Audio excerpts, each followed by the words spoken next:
Metroid Prime 4 has now been released and I have fully 100%ed the game. That means now I can fully talk about every Switch 2 game that came out this year for the most part, we're going to be ranking every Switch 2 release for Nintendo's first 6 months of the console. It's no secret that this first 6 months have been pretty iffy for a lot of fans, and I actually even made a tier list that I will show at the very end.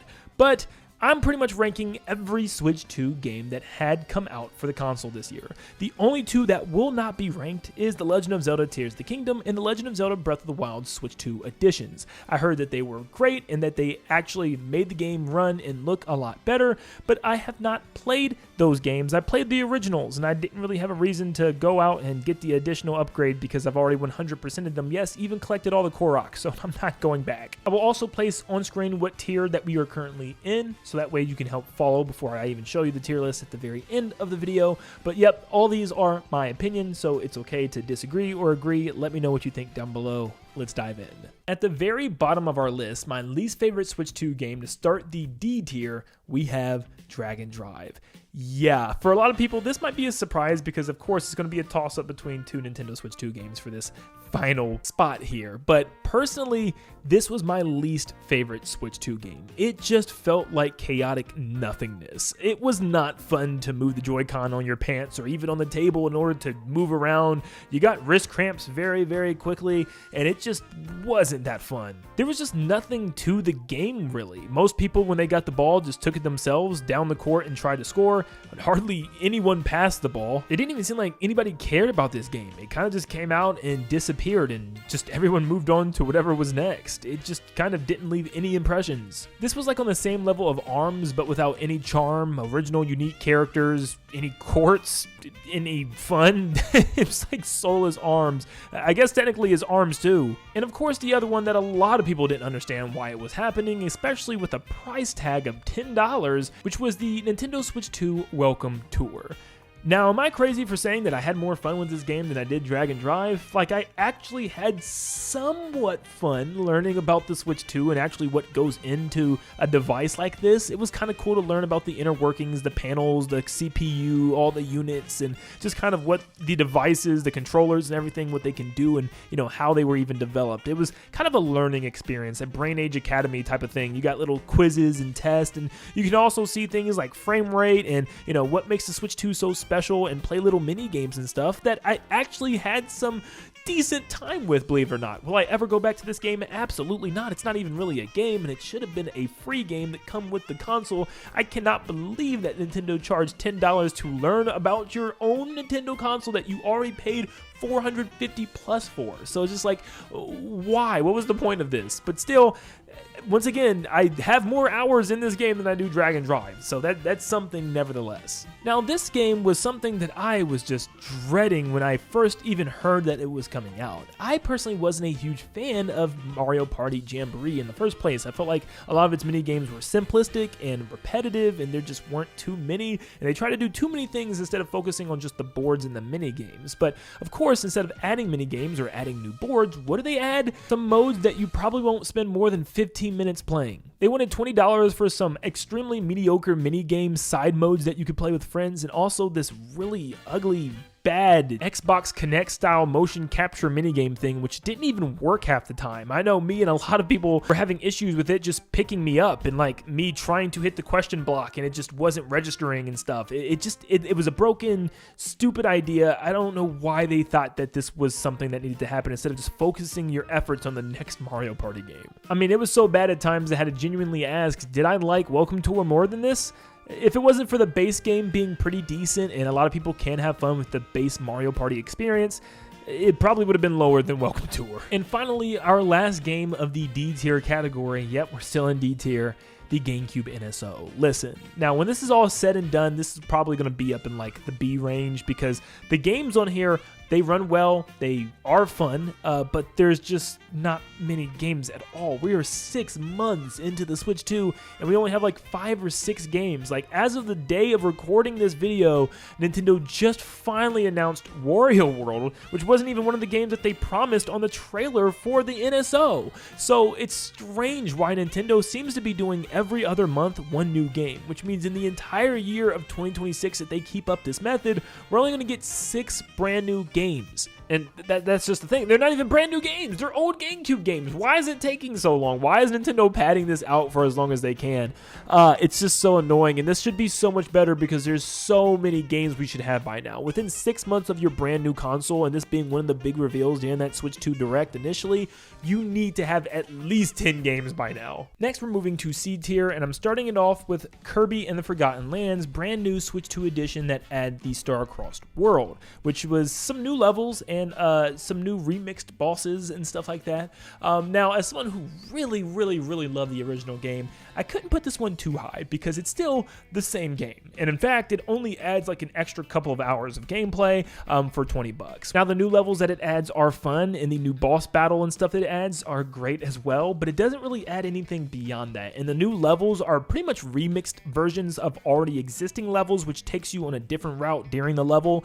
And then the boss battles, including the final boss of the game, is just this same final boss, just kind of repeated again and remixed in a new way. Like I said, I had a good time with it again, and it was a great way to go back and re-experience Kirby and the Forgotten Land, and the game running at a smooth 60 now is definitely a plus, but I just can't see myself putting Switch 2 editions too high on a list that's also full of tons of new games that came out this year as well. But if you've not played Kirby's original adventure in Forgotten Land, I highly recommend this game. I do not have a very big history with Pokemon. In fact, I started the series with Sword and Shield. I know.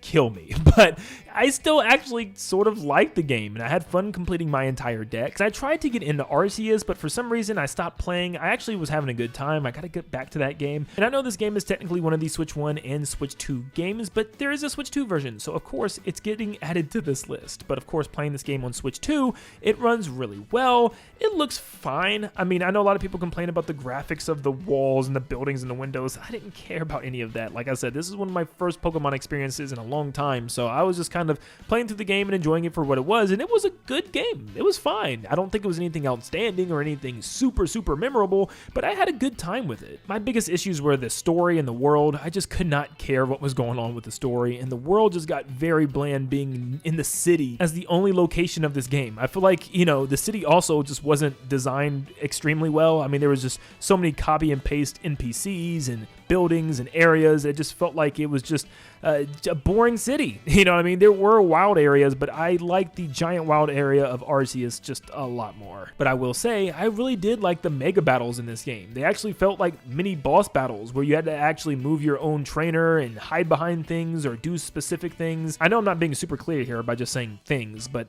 all I'm saying is I like these battles. They felt like little mini boss battles for Pokemon, and I hope to see them again in even more evolved ways within the next Legends or maybe even next mainline game. Coming in at number 5, we have Hyrule Warriors Age of Imprisonment. Now, I have been a big fan of the Hyrule Warriors games. I have fully completed every single one, but this coming out felt like it was the wrong time. I just didn't really have too much interest in diving into a Warriors game for my first Switch 2 title, or at least one of my first Switch 2 titles, but I dove in and I still had a really fun time with this game. It runs really well with a smooth 60, which is just a really good thing to see on Switch 2 with so many characters on screen at once. And with this being a story that we already know how it plays out, thanks to Tears of the Kingdom story, I still find myself really liking the story that they told here and the extra stuff that they added in. I really liked the characters and their part in the story, and I felt like it was really well done and even better than Age of Calamity.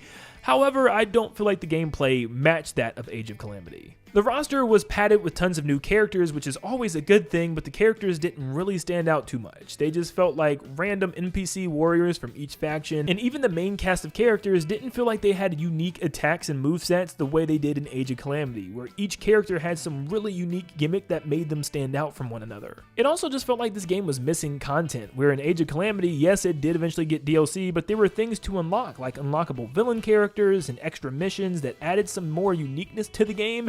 There just wasn't anything here, and most of the post-game is just full of extra missions that you'll be doing with the same characters with no special unlocks or rewards, which is very weird. You're telling me I can't play as Ganondorf or Sonya? I know there's events in the story that prevent this from actually being a thing, but I mean, it's a Warriors game. When has that ever stopped anything crazy from happening? Yes, we are still in C tier at number 4, and this one hurt me one of the most out of all the games that came out this year. Not the most, but definitely one of my most painful ones. I wanted to absolutely adore Metroid Prime 4, and in fact, I was ready to already jump in and give it a 9 out of 10 based off of what I've seen from the gameplay already, but for some reason, it just didn't connect with me, and I don't want to say for some reason. I have talked a lot about my experience with this game, and after 100% completing it, I came to the conclusion that it just didn't feel like a Prime game to me. In fact, I replayed the entire trilogy just to get ready for this game right before it dropped, and it just didn't feel the same, with an extreme lack of puzzles, more corridor linear pathways, and less exploring. I felt like this game took away the puzzle and exploring elements out of this game and turned into a combat adventure this time around, which just didn't give me the satisfaction of the other Metroid Prime games. But I'm not saying it was a bad game, by no means it was bad. I still think I would give it a 7 out of 10 because there are some really good highs and some of its really low lows. It has some really fun encounters with certain bosses, and also it is a beautiful game to look at. I mean, seriously, it is the best Nintendo game I have ever seen. It also has some really cool story elements, awesome cutscenes and music, and a pretty good ending in my eyes. But with that said, I also didn't hate the things that lots of reviewers hated. I actually had some pretty decent fun in the desert collecting the crystals, and I actually didn't mind the Galactic Federation soldiers and their appearance in this game, whether it be joining me for a brief second or adding some uniqueness to the story and the lore. I really liked them, believe it or not. So no, I didn't have complaints for the reason why everyone else had complaints. I just think the main game and its gameplay itself felt a little too linear and different from what the puzzle exploration elements of Primes 1 through 3 offered. We are now at number 3 on this list, and somehow I'm still in C tier, which just, it's not fun. You know, I don't want to be here, but this one is the most heartbreaking, frustrating one of the entire year. I was looking so forward to the next Mario Kart game since the Wii U. About 11 years we've been waiting for this, and finally it's here, and that initial trailer looked so good, and then the game came out and no, it had a lot of problems. From it being the straightaway intermissions, just an extreme lack in content, and just little to no online modes to really have fun with. I feel like this game is a box of wonders that just truly isn't opened all the way up yet. Now, this could definitely change with the next couple of years. If there's DLC or free updates that just completely change this game, Nintendo's already been showing some promise changing some of the intermission tracks with their updates, actually adding new routes and adding things to do on those intermission tracks, which I thought would have never happened. So if Nintendo does decide to add more 3-lap tracks, maybe add more modes that allow us to play those 3-lap tracks and not just the intermissions, and actually change a lot of the intermissions, dude, this could be a completely different game by 2026 or 2027. But I'm reviewing the game by what it's at now, and it's still not at the caliber that a lot of fans really want it to be at. And the fact that there's still not a lot of options that we have for online, and those dreaded intermissions are still a thing, it's still got a long ways to go to become a lot better. But I can at least for sure see this moving up to B tier within a year. Coming in at my runner-up for Best Switch 2 Game of the Year, and also the only game that I have in B tier, is Kirby Air Riders. This is a game that I've been very back and forth with, where when I first played the demo, I was very underwhelmed, and then I played the game when it came out and I really liked it, but there are certain modes that I wasn't too a fan of, but then there's other modes that I can't stop playing, so it's been really back and forth, back and forth, back and forth, but I think ultimately just the extra mile that Sakurai goes in this game and just the love that he's poured out into this game, so many options, modes, and customization things that you can do, this was undoubtedly a really good experience, and I ended up giving it an 8 out of 10. I loved all the things that this game has to offer. There's so many checklist missions to do, reasons to go back and replay all the modes. There's a lot of modes to play. I think the only real complaint that a lot of people are having online right now is that the fact that online lobbies aren't filling, which is kind of sad to hear, which is something that I felt like I was having at first with Mario Kart World, and now it's like flipped. So we don't know what the reasoning could be. It could just be a server thing, which we have seen before. But I feel like ultimately my problems came down to the story mode, which was extremely repetitive, just playing through really quick, boring missions and spending most of the time just traveling through cutscenes and also intermission areas, and also just City Trial and its arena minigames getting stale pretty fast. But it's fun to have actual ranked modes that actually take some of the chaos down a little bit and having reasons to play online in the first place. Just simply having ranked modes makes me want to go online more and try to compete to get as high as I possibly can.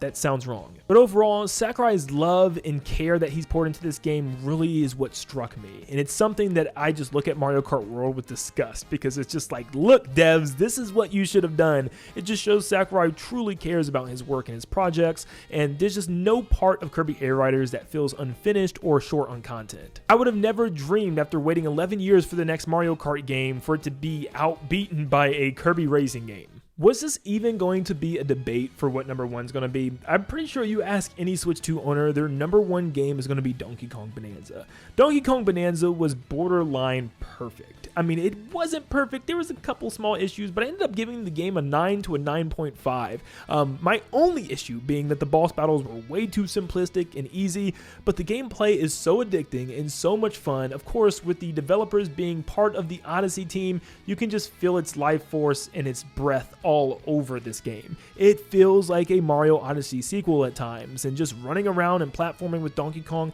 has never felt so good. It's been since the 64 since we got a 3D DK, so this was a pleasant surprise, and this game does not disappoint. Now, some people may not be a whole fan of the whole terrain concept here of picking up, digging, and going through the worlds, but still, it's something that I thought was extremely unique and something that I've never seen before, and I had a lot of fun with tons of unique worlds, an awesome story with possibly one of the best endings that I've ever seen in a video game, and something that I don't think can ever be replicated again from Nintendo. I was truly blown away by some of the stuff that this game had. Tons of extra collectibles and post-game content and unlockables. I mean, this game just had it all. Now, I will also say it's kind of a shame that they had a $20 DLC, which was like a roguelike mode added after the fact, where you actually go back to DK Island, which was something that I thought for sure would have been an unlockable world at the very end, the same way Mario Odyssey had with its Mushroom Kingdom or even the Moon. So I was very shocked that Donkey Kong Bonanza didn't have any post-game worlds for us to continue the gameplay with, but instead charging us $20 for a roguelike mode, which I didn't think was that good. But overall, Donkey Kong Bonanza is the game to get on your Switch 2 in my opinion, and it's the only game this year that truly got an A ranking from me. So overall, I thought this year was just okay. I know it's just the first 6 months of a new console, and we still have the first 6 months of next year, and we'll talk about that in another video, but I think so far, at least with the Switch 2 side of things, I've been floating around a 7 out of 10. Just okay. I know people like to bring up all the time how many games we have for Switch 2, but it's just almost a quality over quantity thing, where I feel like I enjoyed the fewer games that we had in 2017 compared to that of the more filled but less impressive lineup of 2025. But this is just my own personal take. You can completely disagree, or maybe you agree with me. Let me know in the comments down below how you feel. Thank you guys so much for tuning in today. Make sure you leave a like and subscribe before you head out, and I hope you all have a blessed day. See you guys.